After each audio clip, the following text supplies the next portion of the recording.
She is a burnt husk on the bed, a charred and twisted branch, like something left behind after the fire has raged through. But she is somehow alive, if you can call it that. Her breath comes in and out in slow, laborious rasps.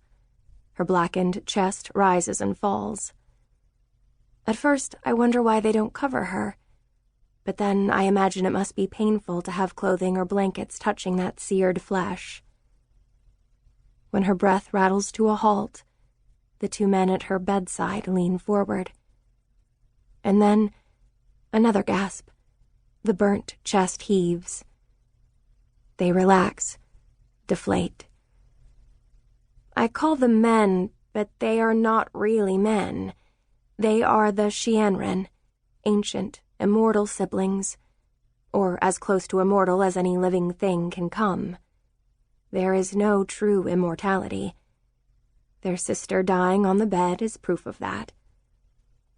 A hunchbacked woman with fair graying hair and sad eyes sits in the corner of the room. I know her. The last time we met, I fired as many bullets as I had into her, for all the good it did. She has a cartridge pen in her hand, and she is writing in a book that lies open on her lap. Writing magic. The room smells of damp earth. Her gaze flickers toward us and rests on me, appraising, curious. The brothers do not look up. It becomes obvious that they did not hear us come in at all, too bent on their sister's every breath. Pia says in her broken glass voice, "Here is Julia." They look up. Casimir, his face livid, all sharp edges and dead stone eyes, and Gennady like a broken lion, huge and golden-hued. I've been here a week, but they have been sitting vigil, and I was not summoned to see them until now, no matter how I begged for news of my own brother. I've been locked in a tower room playing cards with Pia, waiting. We got in the habit of cards on the long sea journey from Yonguo. King's Heir, 4 realms, evil 8s, diamond jack. It's true that I count Pia my enemy, when I pause to count my enemies, but she's all I've had for company for over a month now, and we had to pass the time somehow. One can't fill every hour counting enemies.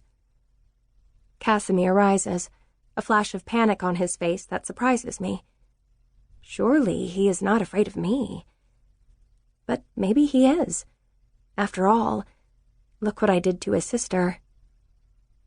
"I told you," he snarls at Pia. Her knees buckle. She steadies herself against the door frame. The mechanical goggles fixed over her eyes swivel in and out. The hunchbacked witch, I know her only as Shay, looks back and forth between Pia and Casimir.